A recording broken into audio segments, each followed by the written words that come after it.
Welcome to our deep dive into the world of focus.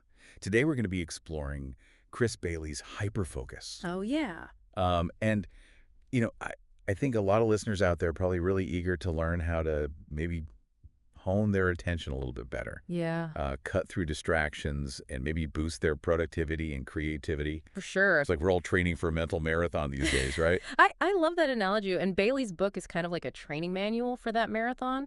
Okay. It's cool how he doesn't just give you surface level tips. He really digs into the science of attention. I see. So you walk away not just with techniques, but also with a deeper understanding of why those techniques work. Okay, so tell me about this diner scene that Bailey opens with.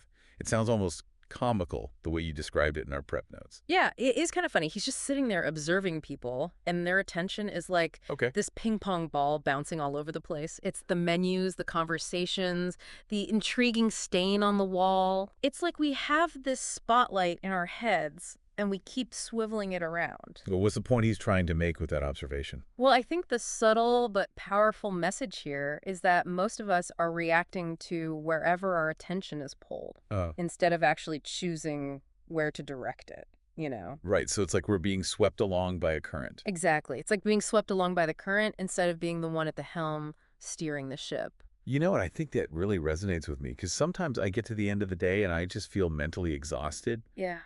but I don't even know what I accomplished. Like, I don't even know where the day went.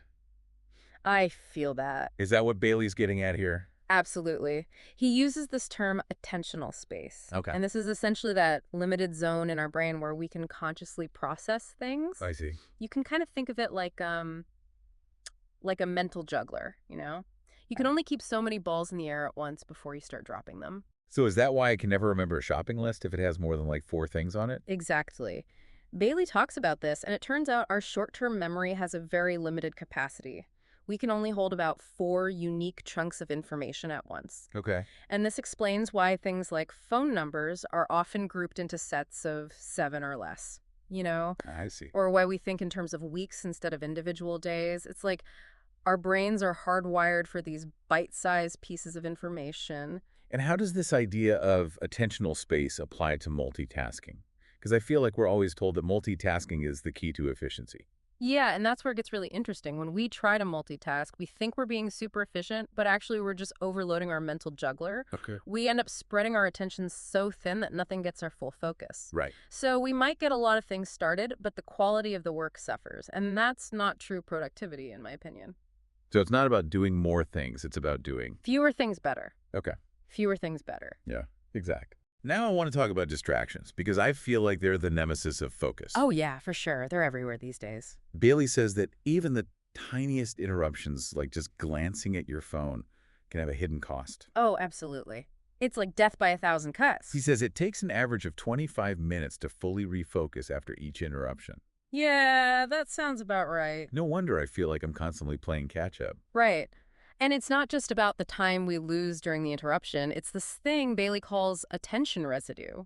What's that? It's like this mental clutter from the previous task that kind of lingers in our minds. So you're saying even after we switch tasks, we're not fully present in the new one? Exactly. It's like trying to shift gears in a car but leaving the parking brake on. Okay. You're moving, but it's clunky and inefficient. So what's the solution? Do we just need to become hyper-focus monks and shut out the entire world? Well, actually, it's a little more nuanced than that. Bailey introduces this idea of hyper-focusing, which is about intense concentration. But there's another side to the coin that's equally important. And this is where it gets a little unexpected. Okay. Lay it on me. Bailey actually argues that intentionally letting our minds wander, what he calls scatterfocus, is crucial for creativity and problem solving. Wait, so letting my mind wander is actually good for productivity? That was my reaction too. How does that even make sense? I know it seems totally counterintuitive, but think about it. When do your best ideas usually come to you? Okay. Is it when you're staring intently at a spreadsheet? Or when you're taking a shower, going for a walk, doing up something mindless? You're right.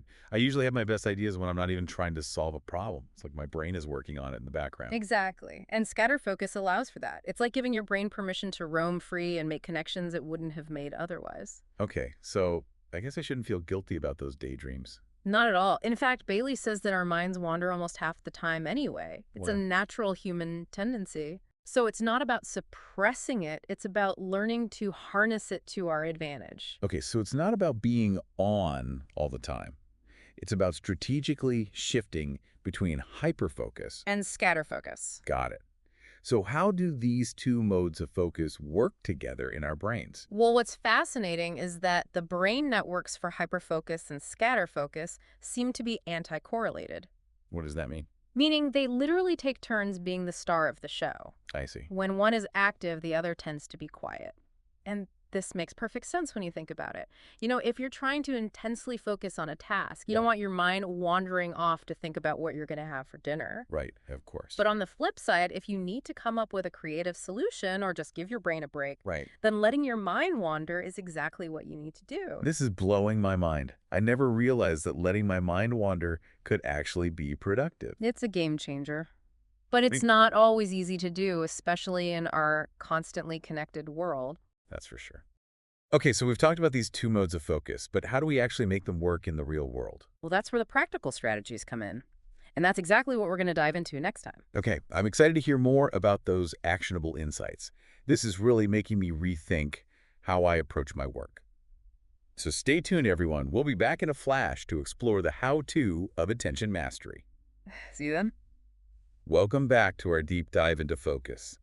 We left off talking about these two modes of attention, hyperfocus and scatterfocus. Right. And I think the next logical step is to talk about how to actually create an environment where hyperfocus can thrive. Okay, so you're saying it's not just about mental strategies. Exactly. Our physical surroundings play a huge role in our ability to focus. That makes sense. It's like setting the stage for a performance, right? That's a great way to put it. You want to minimize distractions and create an environment that supports deep concentration. Okay, so where do we start? Well, Bailey talks about setting up what he calls distraction-free mode. Yeah. And honestly, this is one area where I've seen immediate results in my own life. Really? Tell me more. Well, it starts with our devices. You know those little notifications spewing attention vampires? Oh my gosh, yes. Those Mhm. things are the worst. It's like my phone knows exactly when I'm about to get into a flow state, Yeah. and then suddenly it's ding, ding, ding, ding, like, nope, not today. Focus is canceled. I feel that. It's almost like they're designed to interrupt us. Right. Bailey's advice is pretty simple, but it's powerful. Turn off notifications. Okay. Use website blockers if you need to, and just put your phone on silent. Out of sight, out of mind. Exactly. It's about taking back control. Yeah. You decide when you engage with those distractions, not the other way around. You know what? It's funny because it sounds so obvious, Yeah.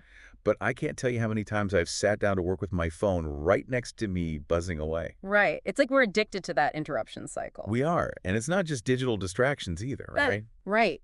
Our physical workspace can be a huge distraction, too. A messy desk, visual clutter, uncomfortable temperature, all of that can make it harder to focus. You know, that's so interesting because when I think about the times when I've been the most productive, it was never in a chaotic space. That's it. A clear space outwardly helps create a clear space inwardly. I love that. So Yes. by controlling our environment, we're actually reducing those feelings of overwhelm and stress. For sure. It's all about creating mental breathing room. Okay, so we've decluttered our space, tamed the notification beast. Oh. Now, how do we actually get into that hyperfocus zone? Is there a switch we can just flip? Not quite. It's more of a process. Bailey talks about the importance of setting clear intentions before each hyperfocus session. Okay. You know, asking yourself, what's the one thing I want to accomplish in this block of time? And why is it important? I see. So it's like creating a roadmap for your brain. Exactly. It helps you direct your energy and avoid getting sidetracked. Okay, that makes sense. But what happens after you've had a good chunk of hyperfocus? I mean, we talked about how important scatterfocus is, but how do you transition between the two without losing all your momentum? That's where it gets a little tricky. But the key is to find activities that allow your mind to wander freely without completely zoning out. Okay, so give me some examples. What kind of activities are we talking about? It really depends on what works for you. Some people find that taking a walk in nature is really helpful. Yeah. Others might listen to music doodle or just stare out the window. The key is to disengage. The key is to disengage from that intense focus and just let your mind relax a bit. But isn't there a danger that you'll just completely zone out? Well, that's where the intentionality piece comes in. You're not just zoning out completely. Okay. You're consciously choosing an activity that allows your mind to wander productively. So it's like giving your brain permission to play, knowing that it's actually working, even when it feels like you're goofing off. Exactly. And Bailey makes this really interesting point about our societal resistance to boredom. Oh, yeah. What's that all about? We live in a world where we're constantly bombarded with stimulation, Right. and we reach for our phones at the slightest hint of boredom. But those moments of quiet can actually be incredibly valuable for our creativity. I see. So instead of dreading those moments of boredom, we should embrace them. Yes, he even did this experiment where he forced himself to be bored. No phone, no distractions, just sitting with his thoughts. And guess what? What? It led to some of his biggest breakthroughs. Wow. So those quiet spaces are where the magic really happens? That's what it seems like. Now, to really make this hyper-focus, scatter-focus dance work, we also need to think about how we manage our energy throughout the day. Okay. That's a good point. Yeah. It's like we're training for a mental marathon here, and we need to pace ourselves. Right? And that's where the importance of breaks comes in. Okay. But I have to admit, I struggle with this. I'm one of those people who gets in the groove and just wants to power through. Oh, I get that. But have you ever noticed that after hours of pushing yourself, you actually end up feeling less productive? Yeah, sometimes. That's your brain telling you it needs a break. Okay. So those breaks are more important than I realized. Bailey talks about our natural energy cycles. Okay. And he suggests taking a break every 90 minutes or so for optimal mental performance. Wow. I've never heard that before. And the best part is those breaks can be tailored to what recharges you of it. Oh. Yeah. Okay. So what works for one person might not work for another. Exactly. Some people need a walk in nature, others need a quick chat with a colleague, and some just need to sit and zone out for a few minutes. So it's all about figuring out what kind of fuel your mental engine runs on. Exactly. Now let's talk about sleep. We all know it's important, but Bailey emphasizes just how crucial it is for attention management. Yeah, I'm definitely guilty of not getting enough sleep sometimes. But if it's actually sabotaging my focus the next day, maybe I need to rethink my priorities. He explains that when we're sleep deprived, our attentional space actually shrinks, making us more susceptible to distractions and less able to focus. So it really is like trying to run a marathon on an empty stomach. Exactly. And remember, he pointed out that dreaming is basically scatterfocus on steroids. Oh, yeah. Our brains continue to make connections and solve problems while we sleep. So getting enough sleep is not just about feeling rested. It's about giving our brains the time they need to recharge. That's right. Now, are you ready for a bit of a curveball? Okay, I'm intrigued. Let's talk about two substances that can actually play a role in attention management: caffeine and alcohol. Wait, alcohol. I thought that was supposed to make you less sharp. This is where it gets interesting. So we all know that caffeine can boost alertness. Yeah. But Bailey explains that it actually acts as a hyperfocus booster. Hmm. It helps us narrow our focus and concentrate on demanding tasks. So it's not just about feeling more awake, it actually enhances our focus. Exactly. Now here's the surprising part. Bailey cites a study where participants who had a few drinks were actually better at solving creative puzzles. Wow, really? It seems that alcohol in moderation can actually enhance scatterfocus. So maybe that glass of wine during a brainstorming session isn't such a bad idea after all. Well, I wouldn't go that far, but it does suggest that alcohol can help loosen those inhibitions and allow us to think outside the box a bit more. I see. So the key is moderation. Absolutely. Both with caffeine and alcohol, it's about understanding how they can impact our attention and using them consciously, not relying on them as crutches. Okay, that makes sense. So we've talked about creating a distraction-free environment, mastering hyperfocus and scatterfocus, and managing our energy levels. It's a lot to take in. It is, but the real magic happens when we start applying these concepts to our own lives, and that's what we're going to talk about in the final part of our deep dive. Okay, I'm excited for that. It's all starting to come together. Now, what was that question you wanted to leave our listeners with? Right. If you could create your ideal scatterfocus environment, what would it look like? Where would it be? What would it feel like? I think that's something worth pondering. It is. So stay tuned, everyone. We'll be back in a flash to connect all of this back to you, and how you can personalize these strategies to achieve your goals and unleash your creativity. All right, welcome back for the final part of our deep dive into the world of focus. Yeah, it's been a pretty deep dive, hasn't it? It has. We've learned so much about how our attention works and all those different strategies for mastering it. I'm feeling really energized and ready to put all this knowledge into action. That's what I like to hear. But first, I think we need to make sure we connect all these dots back to, our listeners and their own lives and goals. Totally. Because remember this deep dive, it's about giving you the tools to become the master of your attention. Right. And remember, this is a journey, not a destination. Right. It's about finding what works for you. Right. There's no one-size-fits-all approach to this stuff. Okay. So where do we even begin? I'm feeling a little overwhelmed just thinking about all the things we've covered. Let's start with the foundation, understanding your attentional space and its limitations. Remember that mental juggler analogy we talked about? Yeah. We can only hold so much information in our conscious awareness at once. Yeah. So how can you apply that to your daily life? Well, for me, it's about recognizing when I'm trying to do too much at once. Oh, yeah. I'm a notorious multitasker, Right. but I'm realizing that that often leads to kind of half-baked results. Absolutely. So maybe it's about being more deliberate about prioritizing and just focusing on one thing at a time. Exactly. And that leads us perfectly into the power of hyperfocus. It's about intentionally choosing one task and giving it your undivided attention. So it's like shining that spotlight we talked about earlier on a single point. Right. And really illuminating it with all your mental energy. Okay, I like that. So how can our listeners actually incorporate hyperfocus sessions into their day? I mean, I've tried scheduling blocks of time for specific tasks before, Yeah. but I always end up getting sidetracked. Well, maybe the missing ingredient is that distraction-free mode we discussed. Right. It's hard to hyperfocus when you're surrounded by distractions. Exactly. So Yeah. silence those notifications, close those unnecessary tabs, maybe even put your phone in another room. Those small changes can make a world of difference. And don't forget about your physical environment. Oh, yeah. Good point. Is there a specific space in your home or office where you feel most focused? Yeah, for sure. I have this little spot by the window in my office that just feels really conducive to focus. Okay. I think it's the natural light and the view. And remember Bailey's advice about setting clear intentions before you start working. Right. So ask yourself, what's the one thing I want to accomplish in this block of time? Exactly. And why is it important to you? That way you're not just going through the motions, you're really laser focused on a specific outcome. It's like setting a destination for your mental journey. I love that analogy. Okay, so let's say you've just finished a super productive hyperfocus session. Okay.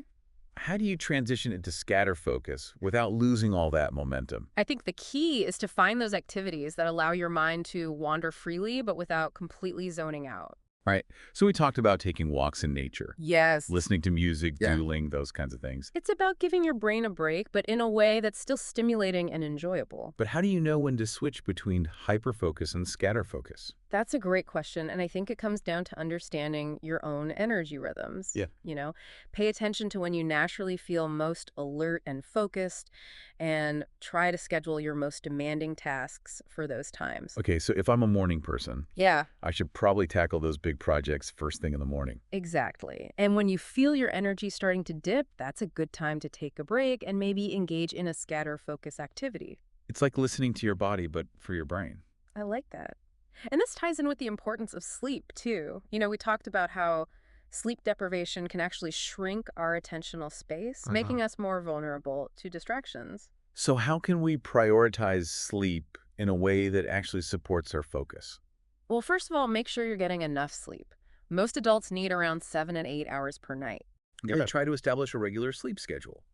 Go to bed and wake up around the same time each day, even on weekends. That's good advice. I know I'm guilty of staying up late on weekends and then feeling groggy on Monday morning. Yeah, and remember, sleep isn't just about resting your body. It's about giving your brain time to process information, make connections, and recharge for the day ahead. So those late night Netflix binges might not be the best idea. Probably not.